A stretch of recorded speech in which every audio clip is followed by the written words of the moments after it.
தமிழர்கள் இரும்பின் பயன்பாட்டை 5000 ஆண்டுகளுக்கு முன்னாலேயே கண்டறிந்தார்கள், பயன்படுத்தினார்கள் என்பது இந்த உலகம் அறிந்ததற்கு பின்னால் நான் தான் முதல் மொழி என்று சொன்னது அடிபட்டு தமிழ்தான் உலகத்திலேயே முதல் மொழியாக அமைந்திருக்கிறது என்பதும், இந்த மொழியிலிருந்துதான் பல்வேறுபட்ட 100க்கும் மேற்பட்ட மொழிகள் உருவாகின என்பதனையும் ஆராய்ச்சியாளர்கள் நிரூபிக்கக்கூடிய வகையிலே தற்போது ஒடிசா பாலு அவர்கள் உலகத்திலே முதல் கட்டிடக்கலை தமிழர் கட்டிடக்கலை என்றதுக்கு நமக்கு அடையாளம் கிடைச்சிருக்கு.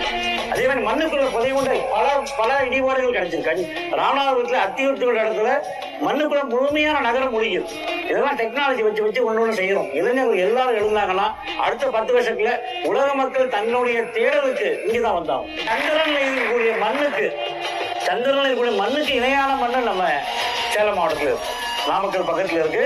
அவனை இப்ப ஆய்வு பண்றான். சந்திரனுக்கு போறதுக்கு ஆய்வு எங்க பண்றான்னா சித்தனப்பூண்டின்ற இடத்துல நாமக்கல் ஆய்வு பண்றான். ஏன்னா சந்திரனுக்கு இணையான மண் இங்க இருக்கு.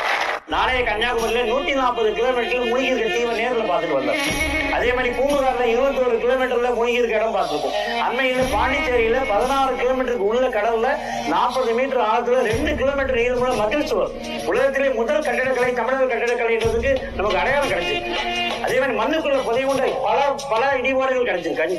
ராமநாதபுரத்தில் அத்தியூர்த்தியோட இடத்துல மண்ணுக்குள்ள முழுமையான நகரம் முடியும்.